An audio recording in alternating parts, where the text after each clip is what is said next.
mensagem do céu para você. Nós vamos continuar estudando os profetas, as escrituras sagradas, pois Jesus mesmo disse: examinais as escrituras, porque julgais encontrar nelas a vida eterna, e são elas mesmo que testificam de mim. Portanto, no Antigo Testamento, as Escrituras Sagradas, nos livros de Moisés, na Torá, nos Salmos e agora também estudando o livro dos profetas, nós encontramos Cristo e a mensagem de vida eterna, a mensagem da verdade, a mensagem de salvação.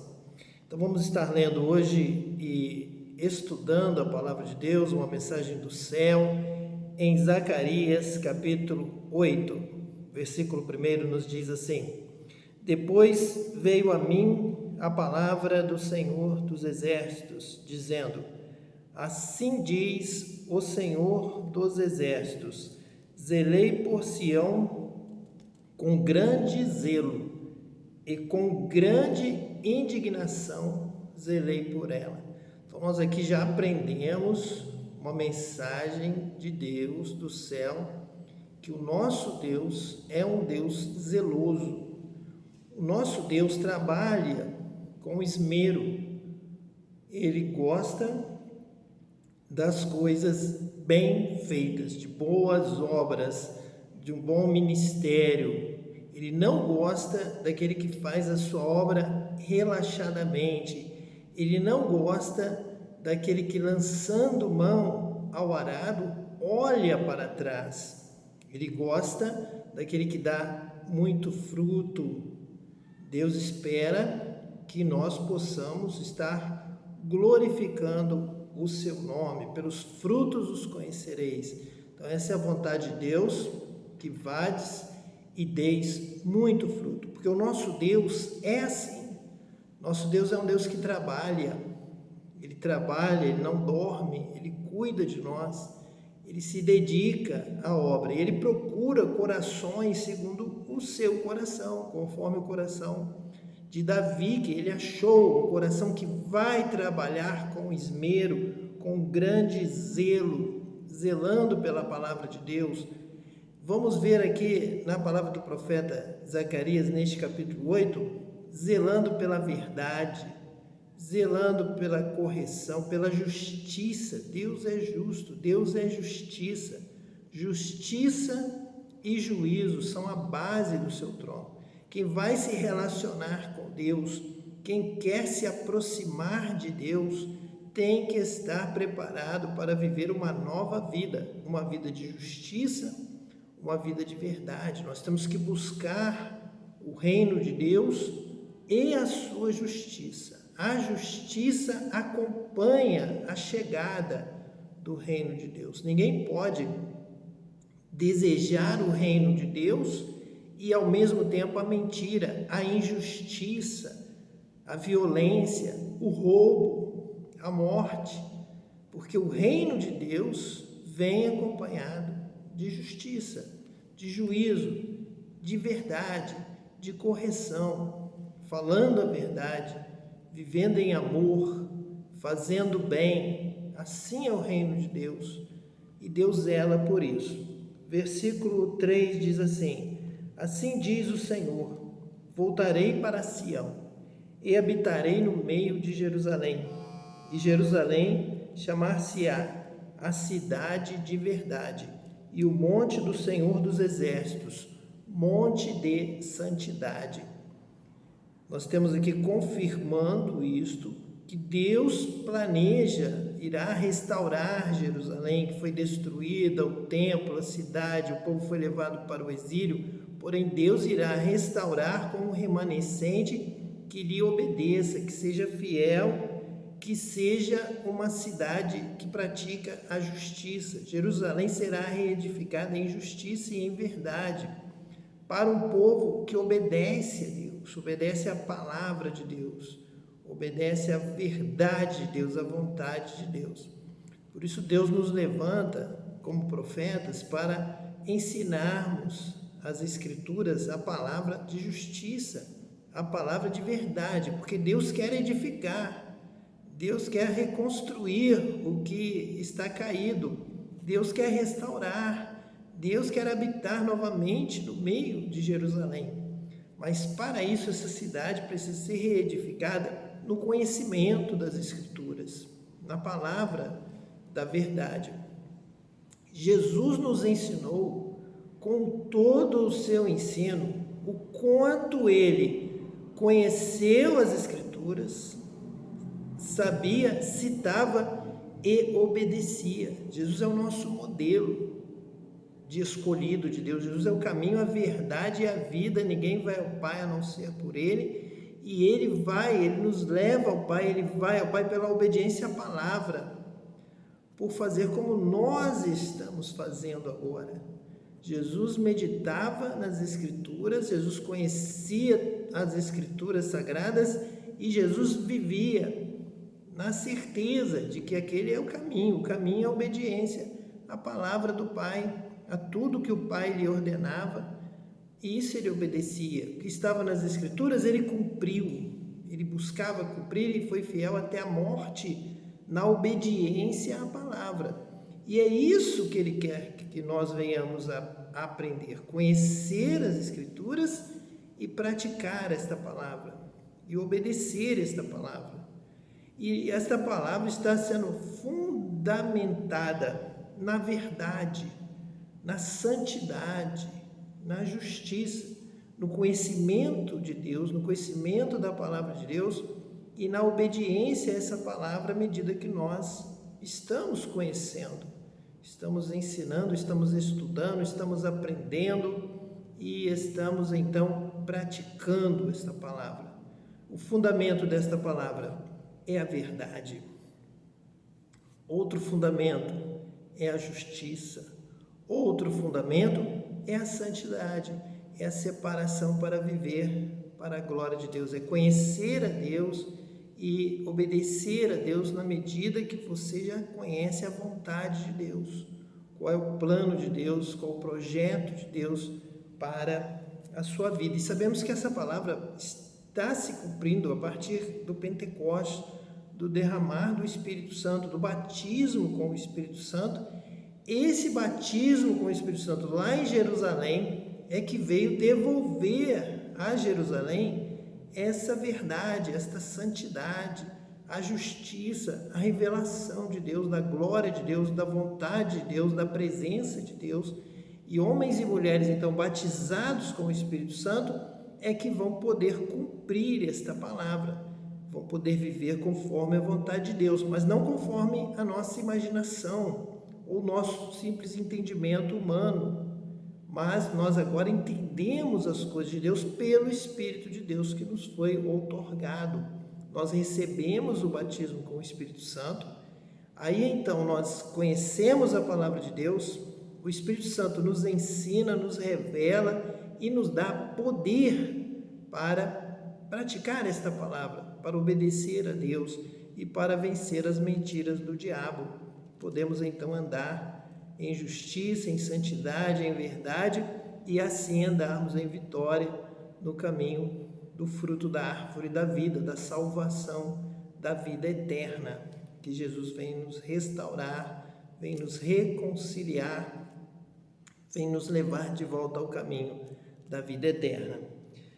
No versículo de número 4 está escrito assim: assim diz o Senhor dos Exércitos, ainda nas praças de Jerusalém habitarão velhos e velhas, levando cada um na mão o seu bordão por causa da sua muita idade, e as ruas da cidade se encherão de meninos e meninas que nelas brincarão. Isso também faz uma referência à profecia de Joel, com o derramamento do Espírito Santo, a restauração do povo, a renovação. Então os velhos e velhas terão sonhos, as crianças, os jovens terão visões, haverá ali um renascimento, nascer de novo, nascer da água, do Espírito, uma nova nação, um povo redimido, restaurado. Essa é a glória de Deus, é a presença de Deus entre nós, Deus dizendo: voltarei a habitar no meio do meu povo. E Deus cumpre essa palavra pelo batismo com o Espírito Santo. Agora nós somos o templo e o Espírito de Deus habita em nós. Então Deus está novamente entre nós a partir de Jesus, que Ele mesmo foi chamado de Emanuel, Deus conosco. E nós entendemos que Ele é Deus conosco quando Ele estava entre nós, e Ele é Deus conosco quando Ele nos batiza com o Espírito Santo. E assim Deus habita em nós pelo seu Espírito, que foi derramado do céu por Jesus, quando Ele entrou na glória e recebeu do Pai o dom do batismo com o Espírito Santo, e ao receber derramou sobre nós, então selando, nos dando o selo da redenção, nos batizando com o Espírito Santo, porque Ele prometeu, é a promessa do Pai, que tudo que Jesus recebesse na glória, Ele iria compartilhar conosco. Então, como Ele recebeu primeiro o dom do Espírito Santo, a glória de Deus, o poder de Deus, Ele já compartilhou conosco. Que agora todo o restante da riqueza do céu, toda a glória de Deus celestial em Jesus, pelo sangue de Jesus, Ele tem também reservado para nós. E a prova disso é o Espírito Santo habitando em nós, é o selo. Ele já antecipa o céu, a glória de Deus em nós. Nós já sentimos a glória de Deus, a glória do céu, através desta presença do Espírito Santo, que nos dá essa alegria da vitória e nos dá essa comunhão com Deus e esse entendimento do que Deus tem preparado para nós na glória. Versículo 6: assim diz o Senhor dos Exércitos: se isso for maravilhoso aos olhos do resto deste povo naqueles dias, será também maravilhoso aos meus olhos, diz o Senhor dos Exércitos. Então, realmente, Deus tem prometido maravilhas celestiais com o dom do Espírito Santo, sinais e maravilhas maiores do que aqueles que aconteceram lá no Egito, lá no deserto, a abertura do Mar Vermelho. Deus tem coisas maiores, maravilhosas para nós. Versículo 7: assim diz o Senhor dos Exércitos: eis que salvarei o meu povo da terra do Oriente e da terra do Ocidente, e trá-los-ei, e habitarão no meio de Jerusalém, e serão o meu povo, e eu serei o seu Deus, em verdade e em justiça. Então, muita atenção para entendermos aqui a palavra de Deus, do profeta, sobre este relacionamento com Deus. Quem se aproxima de Deus para viver com Deus, para vir à presença de Deus, para habitar no meio de Jerusalém, serão meu povo e eu serei o seu Deus. Porém, é preciso compreender que este relacionamento com Deus é um relacionamento em verdade e em justiça, na prática, na palavra da verdade, vivendo com sinceridade, com honestidade, com correção, em verdade e em justiça. É o que Deus está pedindo para nós. Aqui é o concerto, é a aliança com Deus, é a nossa verdade, é obedecermos a palavra de Deus, obedecermos os mandamentos de Deus. Nós sempre recordamos quando encontramos versículos que fazem esta referência, nós vamos lá no Gênesis e vamos em Jesus. No Gênesis, nós temos a palavra de Deus dizendo: do fruto do conhecimento do bem e do mal, vocês não comerão, porque o dia que tocarem ou comerem desse fruto, vocês morrerão. E Deus deixou aberto o caminho para o fruto da árvore da vida, que estava no centro do jardim. O diabo apressou-se para que o homem e a mulher não chegassem primeiro à vida, ao fruto da árvore da vida. E o diabo lhes enganou, encheu o seu coração de egoísmo, de concupiscência, de desejo pela árvore que dava o fruto do conhecimento do bem e do mal. E o diabo os fez pensar com os seus argumentos, com o seu engano, com toda a sua mentira, ele que é o pai da mentira. Então ali ele atuou para convencer o homem e a mulher a não darem ouvidos a Deus, a não atenderem a palavra de Deus. Ali então está a mentira, passou a reinar no mundo. Todos estes argumentos, as filosofias, todas as fake news, tudo que é inventado, tudo que é artimanha da mentira. Órgãos, organismos se preparando, se capacitando para difundir mentiras e levarem o homem e a mulher cativos à mentira.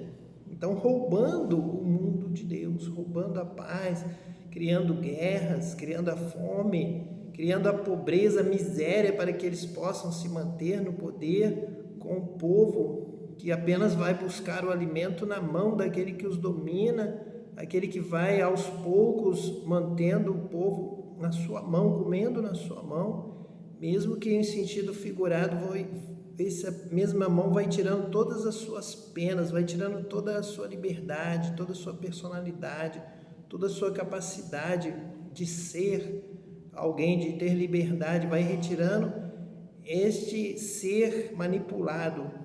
Ele fica totalmente sem a pena, mas continua comendo na mão do dominador, do que mentiu, do que ofereceu, disse que estaria oferecendo alguma coisa, mas na verdade estava roubando a sua liberdade e ele estava levando a um domínio, a uma sujeição, a uma total dependência, o que lhe tira toda a capacidade de produzir, de criar, de ser livre, e se torna alguém completamente dependente.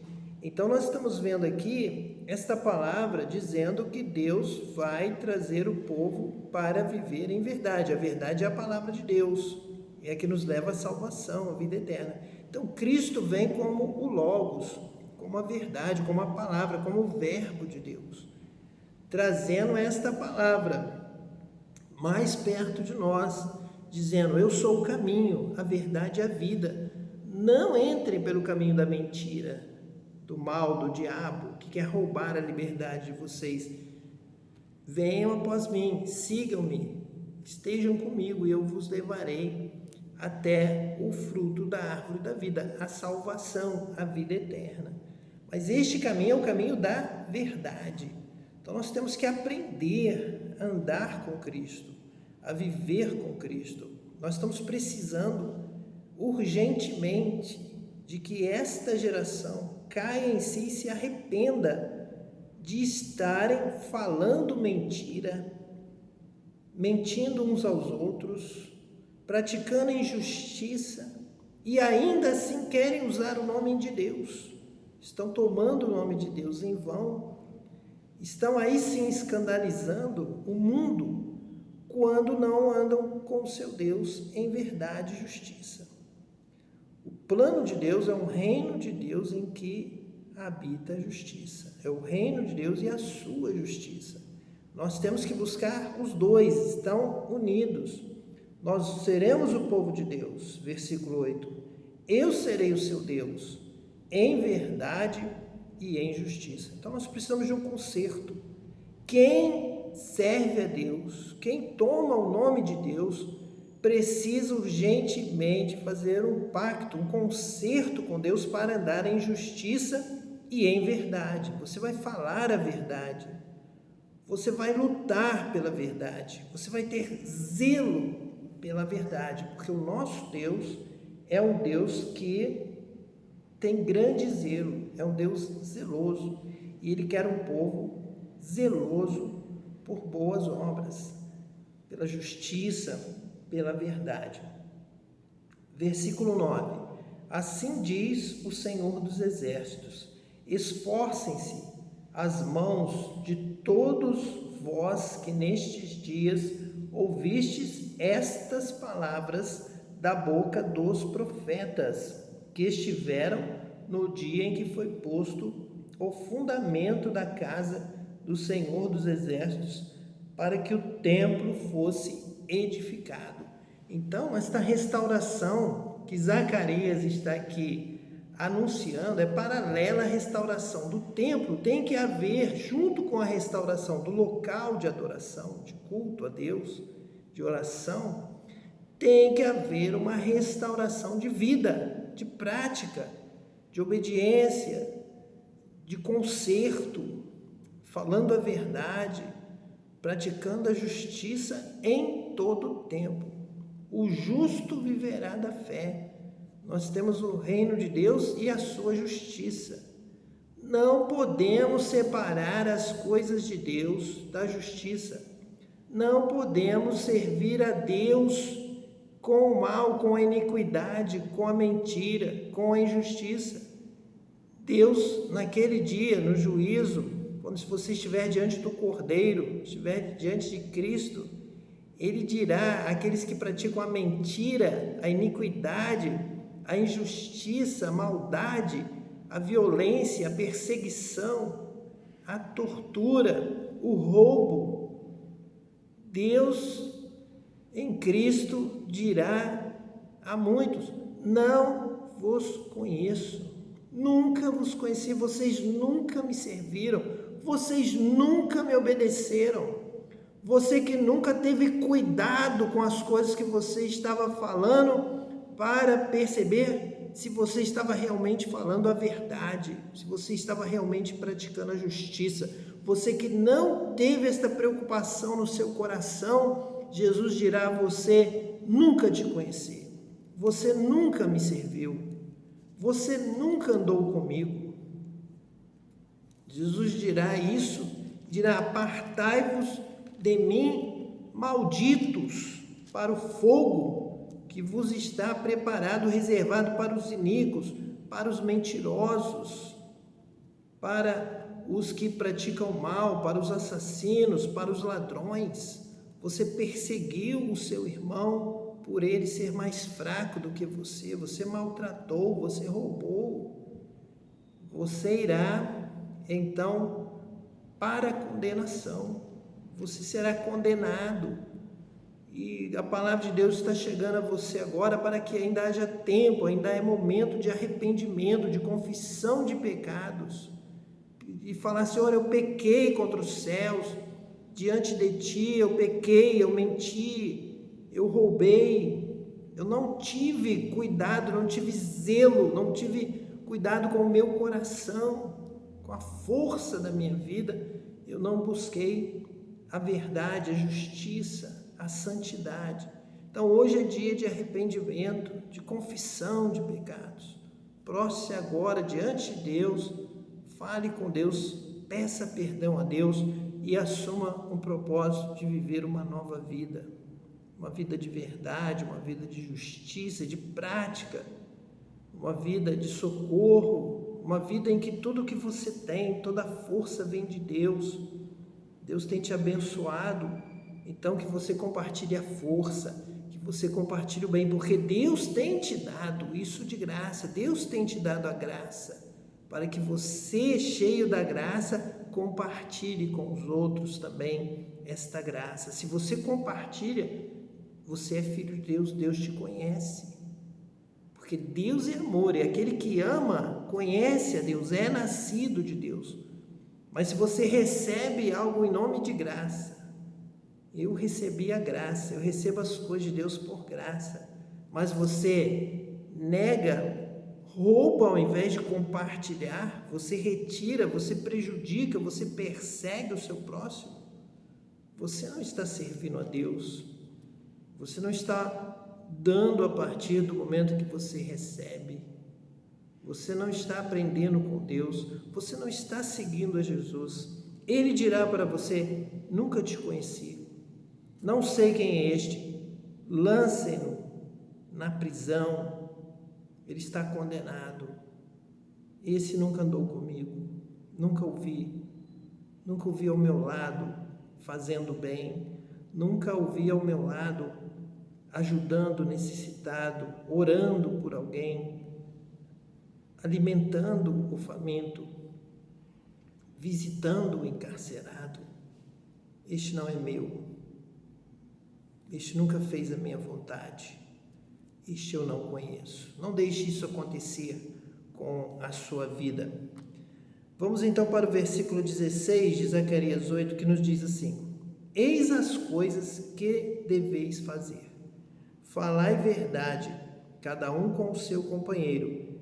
Executai juízo de verdade e de paz nas vossas portas.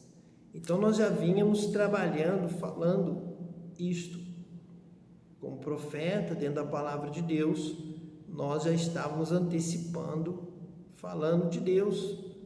Como Zacarias aqui está entregando esta palavra profética, dizendo que este povo, então, que vai viver com Deus em Jerusalém, Deus vai estar no meio de Jerusalém.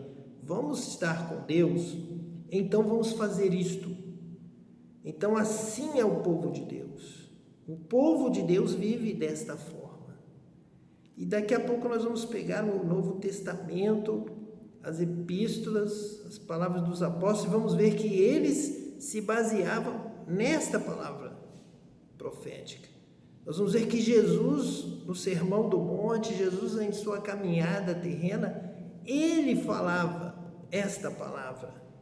E nós vamos então ter os nossos olhos abertos para esta compreensão, que Jesus é o que veio trazer esta palavra. Eis as coisas que deveis fazer. Se você vai andar com Cristo, você quer a Cristo, quer seguir a Cristo, por onde quer que Ele for, por onde Ele vá, você vai obedecê-lo, então você vai praticar esta palavra.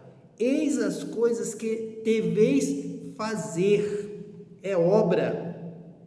Eu sei que teve a fé em primeiro lugar. Pela fé veio a graça, somos salvos pela graça, mas olha aqui o que o salvo pela graça deve fazer. Ele precisa fazer. Ele precisa falar verdade. Cada um com o seu companheiro. Executai juízo de verdade e de paz nas vossas portas. Seja justo, seja correto, ame o seu próximo.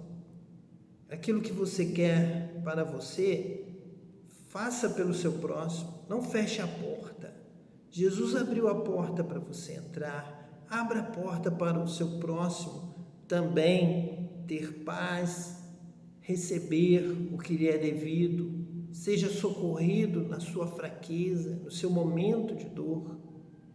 É muito bom conciliar e entender isto. Quantas vezes nós estamos num momento bom, não queremos ser perturbados neste momento em que estamos usufruindo das coisas que nós merecemos receber, mas o nosso próximo está caído, o nosso próximo está passando por um momento de dificuldade difícil. Vamos pensar. Eu sei, eu entendo, está tudo bem, está tudo em paz, você quer agora desfrutar deste momento que você está sentindo que recebeu como recompensa, como galardão de coisas boas que você fez no passado.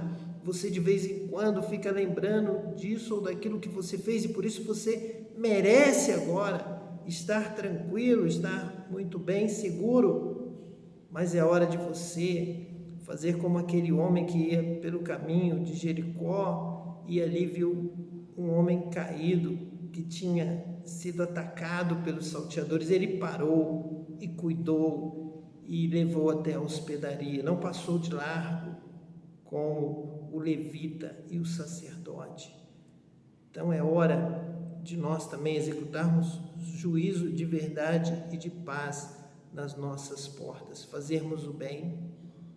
Jesus deixou o seu trono na glória por amor, mostrando o seu grande amor e ensinando que nós devemos amar como Ele amou.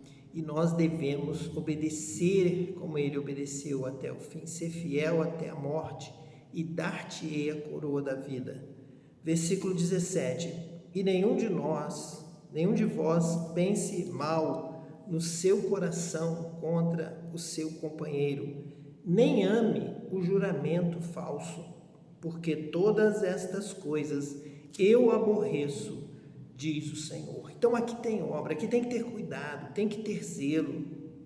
Nós não podemos deixar que nosso coração seja inundado apenas por pensamentos maus, apenas pelo pensamento de que o nosso próximo é ruim, é pior, que não merece viver, não merece ter as coisas, justificam a nossa maldade. Um pensamento mal, se você deixa entrar no seu coração um pensamento mal contra o seu companheiro, que é exatamente o que está escrito aqui no versículo 17, se você deixa esse pensamento mal entrar, você vai achar que você pode já se vingar, fazer o mal antecipado, porque ele estaria pensando mal. Mas isso é uma mentira, isso é uma imaginação irreal da sua mente, do seu coração, de pensar o mal do seu companheiro. O amor não é assim.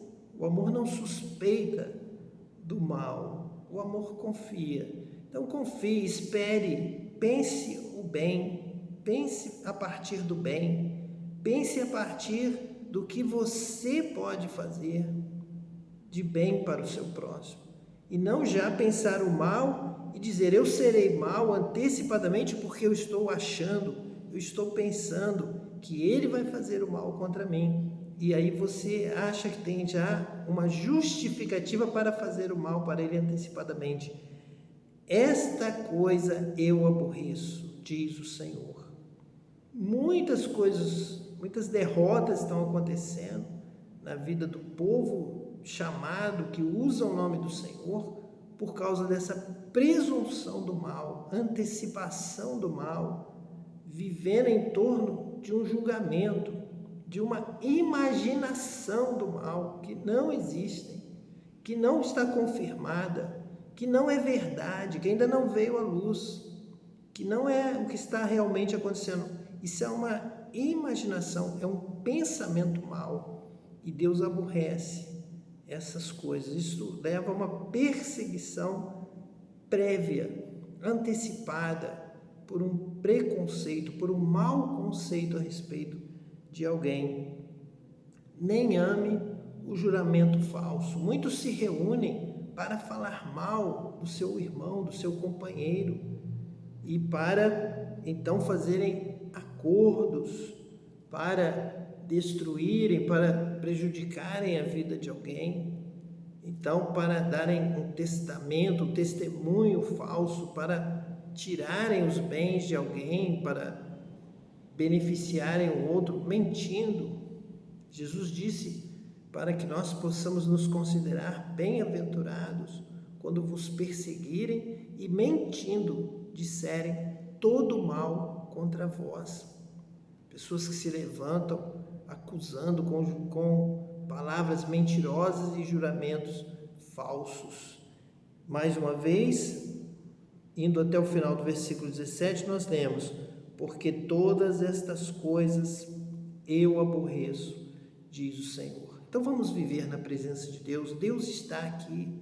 O Espírito Santo já foi derramado sobre toda a carne, sobre toda a terra. Ele está à nossa disposição. Vamos buscar o batismo com o Espírito Santo, para que aí sim possamos viver em verdade, em justiça, em santidade. Nós vamos aqui estar observando nos estudos dos profetas, Deuteronômio, na Torá, desde Gênesis, nós vamos estar observando isso. A grande dificuldade do ser humano de realmente cumprir esta palavra e viver em justiça, em verdade, em santidade. A inclinação da carne, a inclinação do homem, a inclinação da mulher, dão preferência ali à mentira do diabo, que satisfaz rapidamente os anseios da carne, da vida humana na terra, de receber poder, de estar se engordando, receber coisas realmente palpáveis. O homem sempre, desde o princípio, desde lá da criação, o homem trocou a bênção espiritual pela bênção material, como Esaú trocou uma bênção espiritual da primogenitura por um pedaço de carne, um guisado que cheirava muito bem, ele ia alimentar, ele estava com fome. Então o homem quer a coisa mais imediata. Então, com certeza, Deus, conhecendo esta carência, essa dificuldade de nós vencermos a carne e passarmos para um relacionamento em espírito, em verdade, em justiça, em santidade com Deus, por isso é que Deus, no seu plano de amor, na sua sabedoria, deu primeiro a Cristo a primeira coisa que ele recebeu ao chegar na sua glória no céu foi o dom do Espírito Santo. E ele imediatamente, na mesma hora, lá no Pentecostes, pouco tempo após a sua morte e ressurreição, ele derramou o Espírito Santo, batizando a igreja primitiva com o Espírito Santo. Porque realmente somente com a ajuda do Espírito Santo é que nós vamos dar valor às coisas espirituais, é que nós vamos dar valor à verdade, à justiça, à santidade, à presença de Deus, a estarmos falando com Deus, a termos intimidade com Deus, a vencermos a carne e realmente nascermos de novo, nascermos da água e nascermos do Espírito. Então, é necessário, é preciso, eu te digo isto, dentro da palavra de Deus, em nome do Senhor, que em primeiro lugar, busque o poder de Deus, busque o batismo com o Espírito Santo. Ele virá, ele vai te ensinar todas as coisas, ele vai te transportar do reino das trevas para o reino do Filho do seu amor, para a presença de Deus. E aí, com o Espírito Santo habitando em você, você irá entender como é maravilhoso estar com Deus em espírito e em verdade. Você terá a visão do céu, você colocará as coisas no seu devido lugar. A importância da nossa vida aqui na terra, a importância da alegria, da paz, da família, dos bens desta terra que Deus criou para a nossa vida, para vivermos em paz nessa terra, para vivermos muitos anos abençoados e felizes nessa terra que Deus tem nos dado. O Espírito Santo vai colocar tudo corretamente no seu lugar e vai mostrar para você a grandeza da glória de Deus, da eternidade, que é muito maior viver em espírito com Deus. Então você terá uma vida terrena abençoada por Deus, com a sua casa sendo desenvolvida por Deus, abençoada e guardada por Deus, e você terá a visão do céu, da glória de Deus, tudo estará no seu lugar, haverá paz no seu coração, haverá vida, salvação, alegria eternamente. Que Deus te abençoe, abençoe toda a sua casa, em nome de Jesus, o Cristo.